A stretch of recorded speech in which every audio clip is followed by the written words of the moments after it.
parole. You are found guilty on all counts. Is there anything you would like to say? Yes, sir. I'm not going to jail. Excuse me, and why not? Because I identify as not guilty. But you're guilty. Yeah, I know, but I identify as not guilty. Nigga kill over a bitch, but let a rat keep his wife. They driving. And my only priority was, by any means necessary, to protect them with my whole life. Judge, I get a minute because they driving me crazy. Yeah, take a minute, take a breath. Jeez. What, he crying? Oh, hell no. Telling y'all, keep No, stay here. Come here. Stay on the stand. Take some breaths. Calm down. And once he finishes his breath, Your Honor, the state, we conclude our questioning, Your Honor. We are in court playing what's supposed to be the redacted version of Mr. Copeland's June 10th, 2015 interview at approximately 3:55, say 45. It was just played in court. Investigator Dennis speaking to Mr. Copeland and essentially saying that Lil D and Shannon are the ones that are going to kill Mr. Copeland in the future. That, according to my notes, that was not supposed to be played in front of the jury. You gotta walk around with a bag full of assault rifles. That ain't life. You trapped in a war zone. You at war with your own friends though. You can't even get in the car with me because you scared I'm not to hear. What type of shit is that? How can you sleep? You see what I'm saying? Shannon and D gonna end up killing you, dude. Was to redact certain portions of this transcript as was litigated a couple weeks ago, and the state assured us that they were going to stop at the appropriate times and pause at the appropriate times. That was not done, and it is a statement about it's prejudicial, it's bad character, it's a statement about my client's future dangerousness that the jury has been exposed to, and at this point I am moving for a mistrial on behalf of Mr. Stillwell. I'll hear from the state. Thank you, Your Honor. I have here, when we went over the redactions, the portions that the state was supposed to redact. And what I have here from this chart, Your Honor, is page 396, line 21, which begins with, I heard Shannon and D was shooting at niggas on Simpson Road. And I have that we were going to be redacting from 396, line 21 through 397, line 11. And that is the portion that we had just paused on before the objection was launched. So the portion that Mr. Shard is discussing was not, at least in the notes that I have, the portion that the state was supposed to redact, Your Honor. So we would ask for a denial of any mistrial at this juncture, given the notes that I have. And I also sent this over, the highlighted redactions, to defense counsel to confirm that the portions highlighted are the portions that need to be redacted. And no one brought up to my attention at all that I missed a particular highlight. So we would ask that it be denied. And do you believe that you missed a highlight, or do you believe that what you highlighted is correct? What I highlighted is correct. All right, I'm going to take a brief recess and look back at all of my notes from them. Yeah, you ain't, bro. Yeah, I got to run. At the end of the day, Woody, you got to understand that your hands ain't clean. Not only do you have this case, right? Technically, you have another gunshot charge possibly coming with the gun that was at the house. And you got another possibly possessed of stolen property case coming.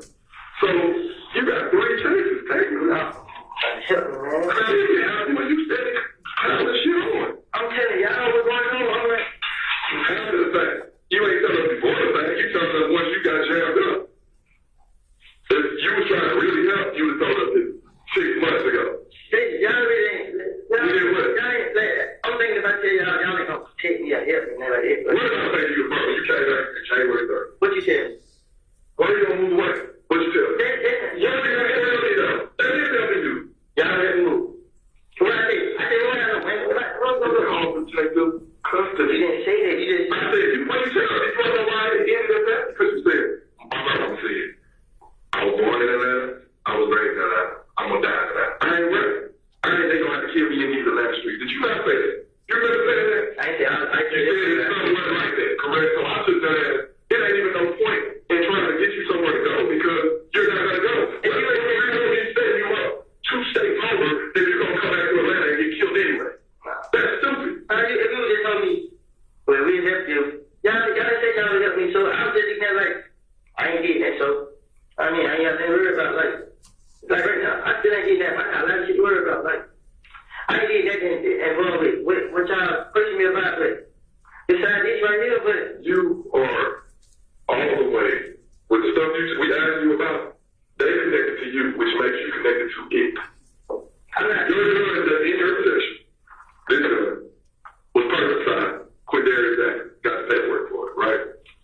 he has a gun in his possession that was used to shoot Lucci Mama.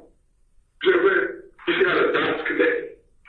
I don't know if y'all got that gun with me. No, I'm not saying that at all. Yeah. The moral of the story is he's a gang member in the same gang with you. Y'all friends. It's all tied in together. It's not like a standalone case. It's not. Chill, huh? Mm-hmm. Yeah, I admit, just not hang with him. I mean, start putting names in some of the stuff. Like, oh man, we start hanging a lot. Start taking pictures and stuff. I let person a lot. I appreciate everything you doing for me. Like, ain't no problem. That's how I start hanging. What though, yeah? Oh, we got a studio in Metro Park. It's another studio, DJ Drummer studio right downtown by the Stiletto. It's right on Marietta. He got another studio right down Bed Street. And he got a studio on the other side of Drive called Grunt. It's down like almost 2 hours from me. You know what I'm saying? I didn't want to tell my so-called friends at the time. But, and the way he said, like, I talk to the police a lot. You know what I mean? Like, he knew I didn't tell, but I'm talking to him. So I don't know how he get his information, but when he said it, I thought he was just talking to him, trying to just scare me up or whatever. Who was there in there? The store there. His name Jeff too. Jeff? Yeah. Okay. So what made you, why you want to tell all that now? Cause I'm like, look, Jeff.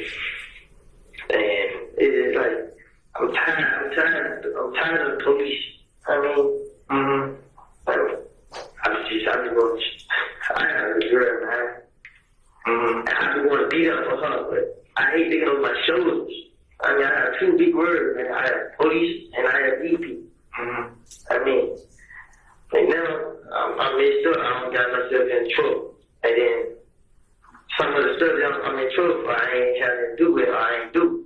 I mean, and I'm going to jail, so I just feel like if I should just tell them, let them know what's going on, they should at least take it easy on me, help me out or something. I mean, but I just tired of getting on my shoulders about this shit, and I ain't got nothing to do with it. I know nothing about it until I see it.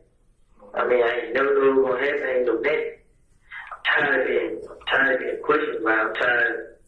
I mean, I heard it. Thought it was like having killed, like. So I don't want to go do that, man. At first, I didn't care, but when I look at my baby, she be so happy and she be kicking and it just, man, I try to make it wait, man. I just don't want to be in jail, man. I mean, I'm telling them, but I'm gonna tell them the whole story and the truth. Cause I didn't want to feel like in jail. I mean, I'm just telling them stuff I was in. I mean, and some of the stuff that I knew. And I said, now that you niggas gonna trade them, like they coming at me. So I'm just like, man, I'm in a lose-lose situation. So I gotta get somebody else. You know what I'm saying? The police think I'm doing something I ain't doing. I might as well let them know that, man. It's them that I need. They plan on killing me, so I don't care. They like, y'all niggas gotta deal with it. So that's why I went ahead and just said it. But at first, I really didn't want to, like, nobody said it. Man. Stopping at 4:36:37.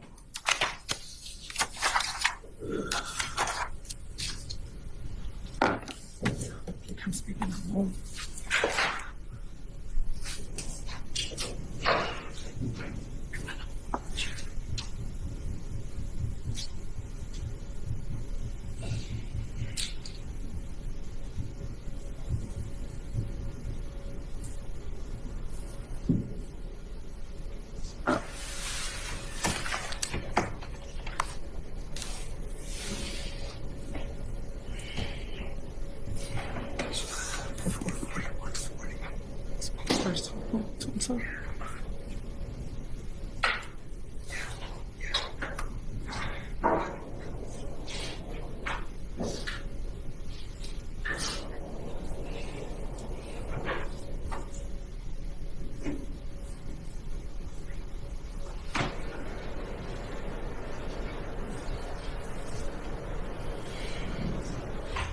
Court resumed at 4:41:35.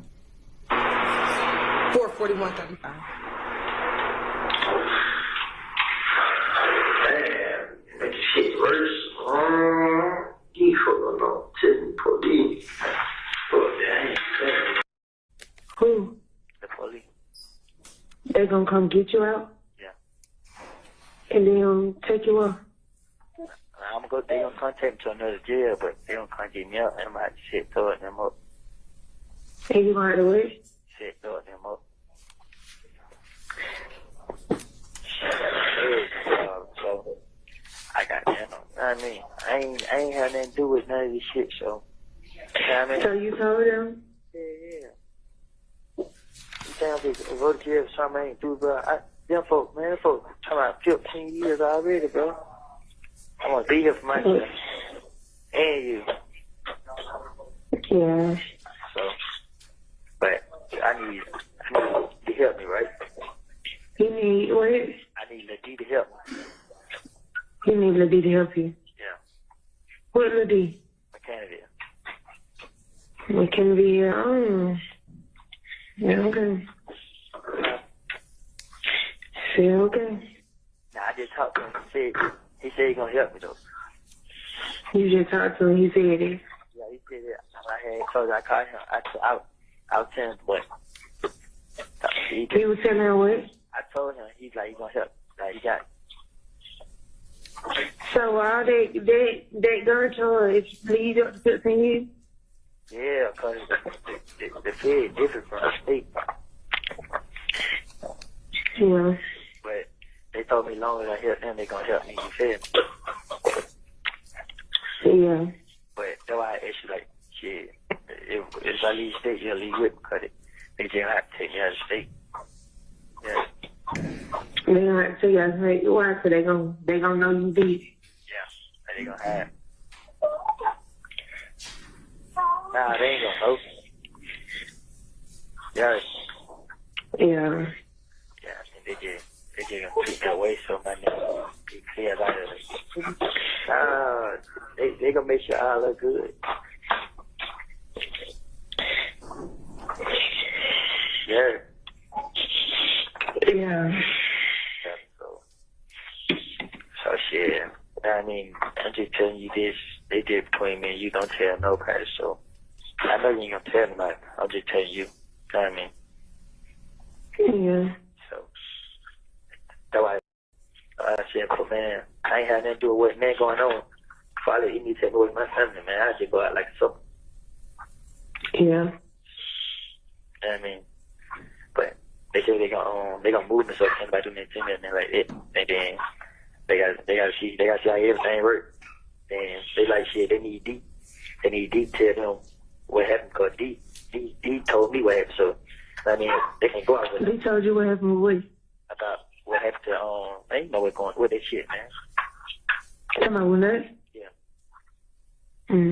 So I mean, when D tell them and they see that I ain't just making that up and I ain't lying stuff like that, yeah, they gonna help me. You feel? Yeah. That's why I ain't gonna tell Trey now. I just tell you, cause I know you know what's up. You feel what I'm saying? You know not telling, but. True. That concludes State's Exhibit 394Y. Now, Mr. Copeland, you said that you made it all up to the police. Did you make up everything that you told your child's mother on that jail call? Clearly. Oh, okay. After this call, you also spoke to Max from the Fulton County Jail. Do you recall speaking to Max from the Fulton County Jail? You didn't even play that call for me. I never heard that call what you just played ever before. So I don't know what you're talking about. Okay.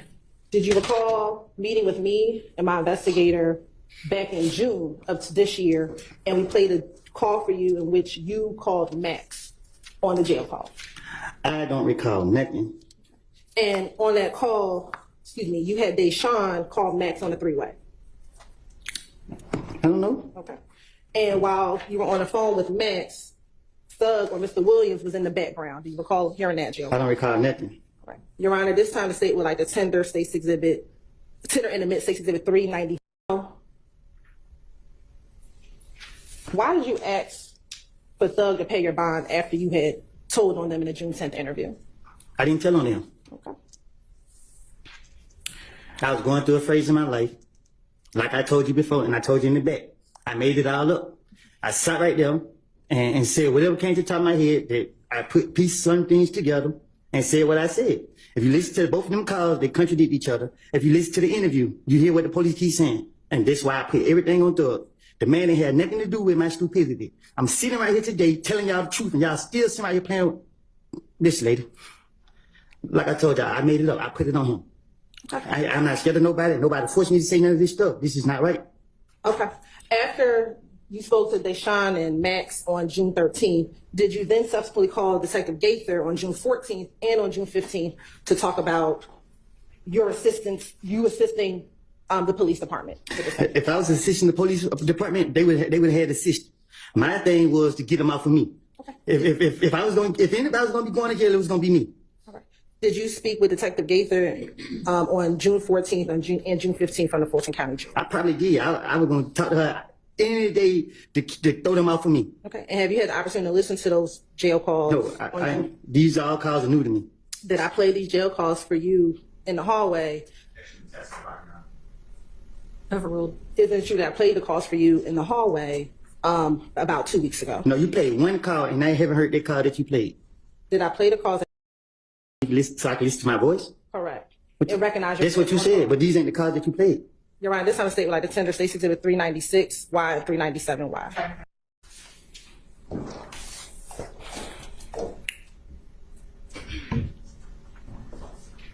And would you agree with me that January 7th, 2015 is before January 9th, 2015?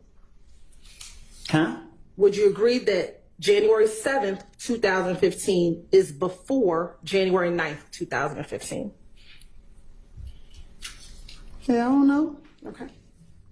Now, in the interview, do you also remember telling the detectives that Thug was in the Infiniti and the cars were at the gas station?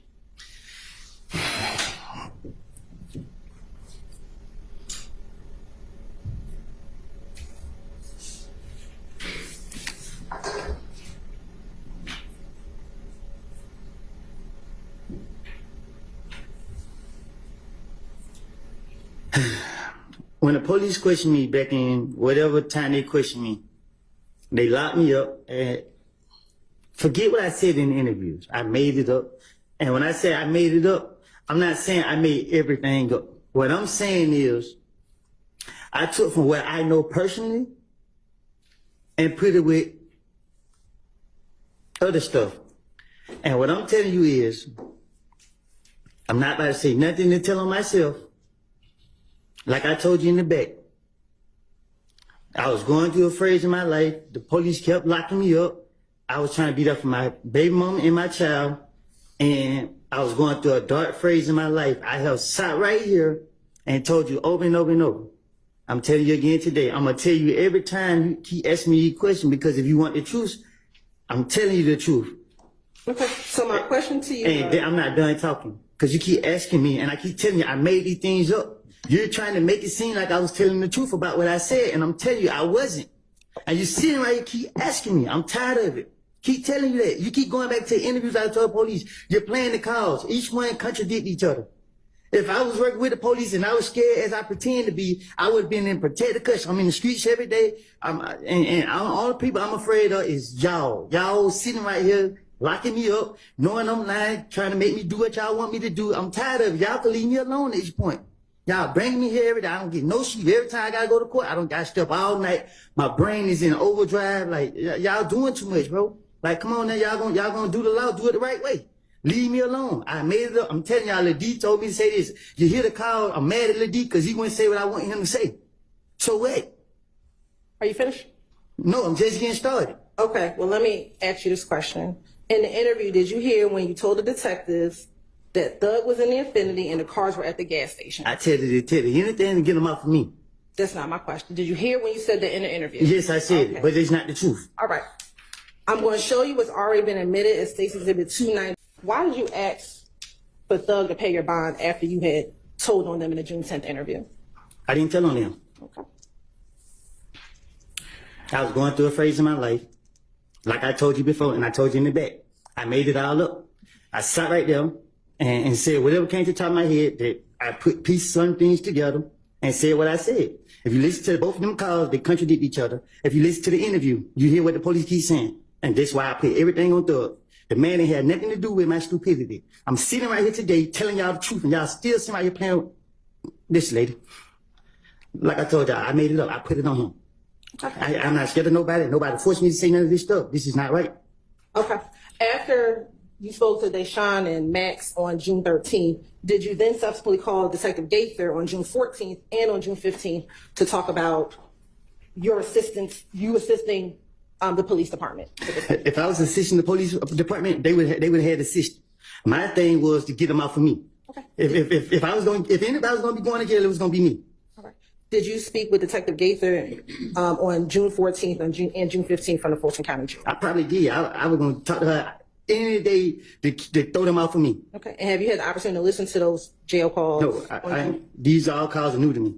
Did I play these jail calls for you in the hallway? Overruled. Is it true that I played the calls for you in the hallway about 2 weeks ago? No, you played one call, and I haven't heard that call that you played. Did I play the calls and have you authenticate or listen to your voice? Can you say that again? Did I have you listen to the call so that you can listen to your voice? Did you play the call so you can listen, so I can listen to my voice? Correct. And recognize your That's what you said, but these ain't the calls that you played. Context. So in October of 2021, specifically October 27th, 2021, Mr. Copeland was arrested on traffic violations and a gun charge. When he, after being arrested, he was brought to the Atlanta Police Department headquarters and Mirandized and interviewed. In the course of that interview, he was trying to get out of jail. So he told the police he had information for them that would be helpful to them. He proceeds to tell them about a potential plot that was going to happen that evening to kill Shelkel at a club called Diamonds. I think it might be called Diamonds of Atlanta or Diamonds, which is off of Northside Drive. He tells the police that he did not want to go into full details about what he knew because he was concerned that the police would not help him out because he reverts back to 2015, advising that he had given information in 2015 and the police did not help him. So he was willing to call the people who might be involved in this potential plot to kill Shelkel on FaceTime and let those individuals kind of talk about the plot in front of the police. The individuals that he was going to call, eventually he ended up saying it was going to be Quay, and we believe that to be Marquavius Huey, and someone that he said was 44 Savage, who was Delevante Fleetwood. He talked about what he could do. You could set me up in a room, I'll call him on FaceTime. And then he proceeded to let the police know that he's advised Quay on several occasions that he shouldn't do things for Thug, that Thug wasn't going to help him out, and that this wasn't, this is not something he should do. Eventually, nothing happened. Nothing happened to Shelkel in that evening. But and was there a FaceTime call in the midst of this interview? No, they did not do the FaceTime call during the midst of the interview. And so what's the point of eliciting all of this? The point to elicit was that he was willing to give up information again about a plot that he was aware of. Again, this plot to have the rival person that we've been talking about for a number of months, Shelkel, to be killed, which I think is relevant because, again... Do you have some other evidence that there was a plot that evening to kill Shelkel? I believe, and I'll have to confirm with Investigator Viverito, that there was some information that Shelkel was having an event at that club. That's about it. About as far as that goes. I think 403 is going to keep that up.